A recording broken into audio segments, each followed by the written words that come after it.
So, students, let's discuss the topic that is the applications of nanotechnology in the field of medicine. As we have discussed about the introduction and advantages of nanotechnology in the previous lecture. So, begin with this nanotechnology in tissue engineering. So, I have discussed earlier also that there are some nanotechnology, particulate system, uh, nano devices are prepared which are having the good wound healing properties and which are used in generally in the tissue regeneration, tissue transplantation properties, and they uniquely focus or work on the uh, site specific tissues or cells. Then in cancer treatment also there are some nano devices nano devices arranged with the nano sensors or nano with some ligands, and they generally destroys the cancer cells without affecting the healthy cells. So this is a good treatment for the cancer as compared to the chemotherapy. In chemotherapy, the healthy cells are also affected, and that's why their mortality rate is more as compared to other treatment. The nanotechnology in operative dentistry.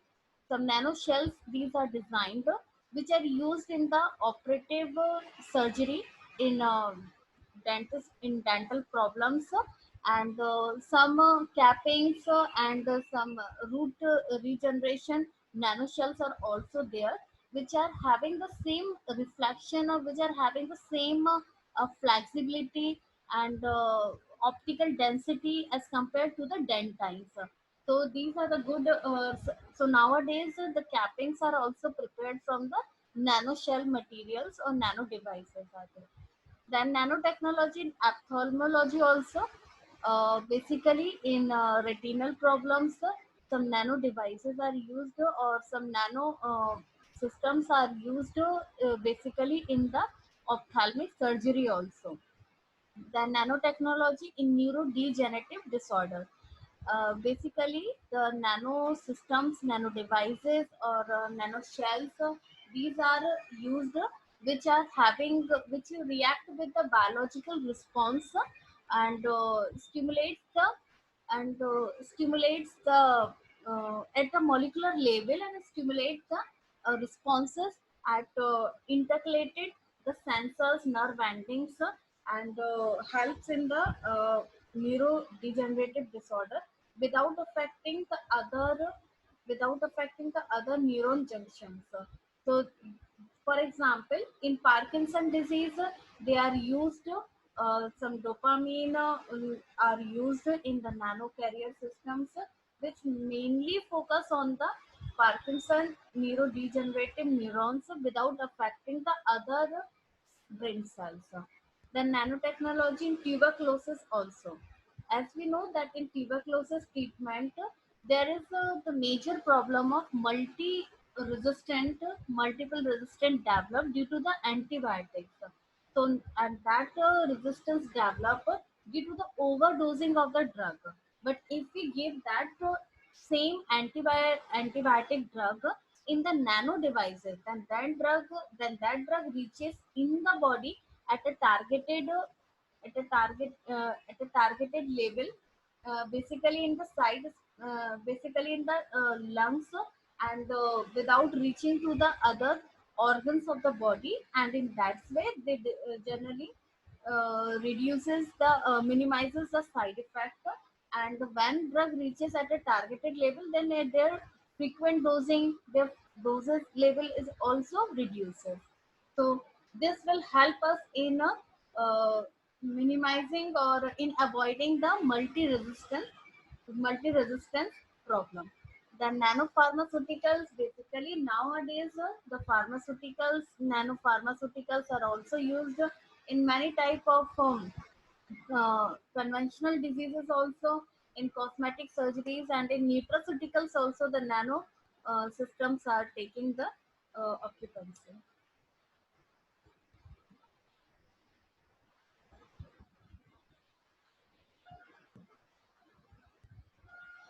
Then the current applications of nanotechnology in medicines.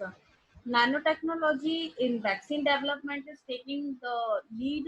Nowadays, in vaccine development, the use of nanoparticles enhances the immunogenicity and stability of the antigens. They enhance the antigen presenting cells, facilitate the targeted delivery, slow the release of the drug in nanoscale particle size. They facilitate the uptake by antigen presenting cells and leading to the efficient antigen recognition and presentation. Means they generally enhances the properties of antigen presenting cells, and so with that the antibodies can be released or can be produced in the body. Novavax is funded with CEPI. CEPI is a coalition of uh, epidemic preparedness of institute. These are this is the this is the generally non-funded agency uh,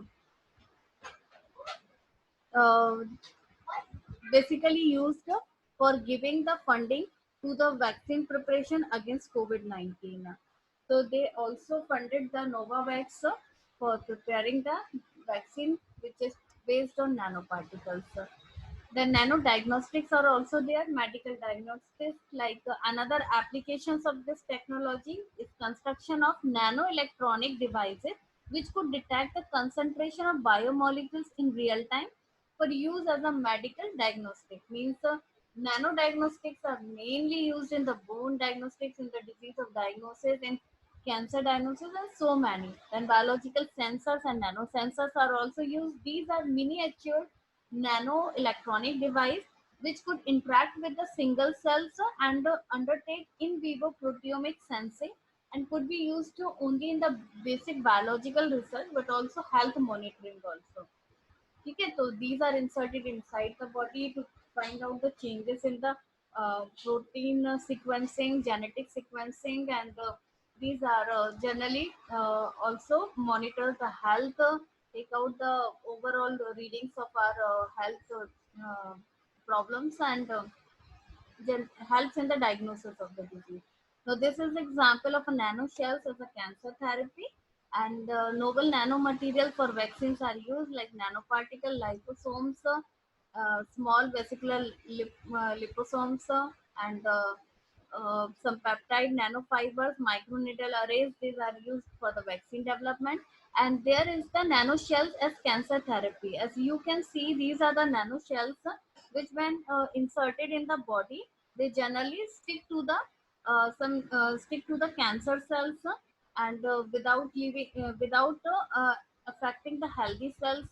And when the infrared light laser infrared light treatment, they generally cause the cancer cells death of the cancer cells without impacting the helping surviving the healthy cells.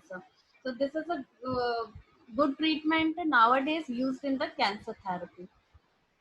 Then these are the nanorobots which are used as an extremely small machinery designed to perform specific tasks at nanoscale dimension.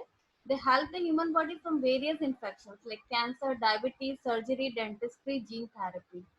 Okay, so they senses the their receptor, their target side, and provide the treatment over that particular site only.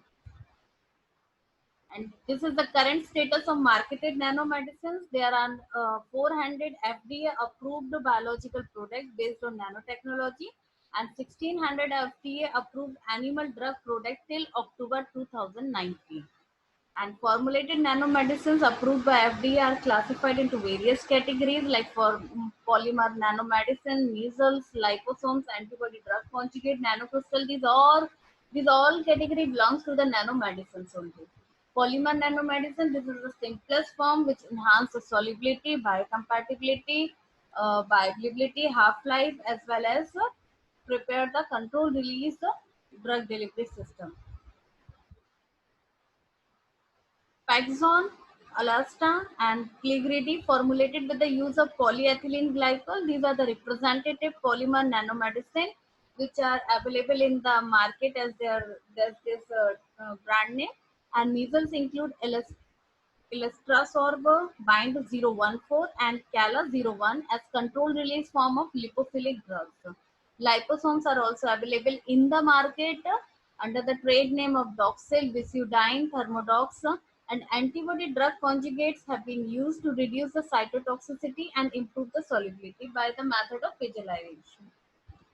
So, for further future aspects, future prospects, where we are seeing the nanotechnology to reach, that is, the nanotechnology uh, will have to develop some nano antibiotics and some stems. They have to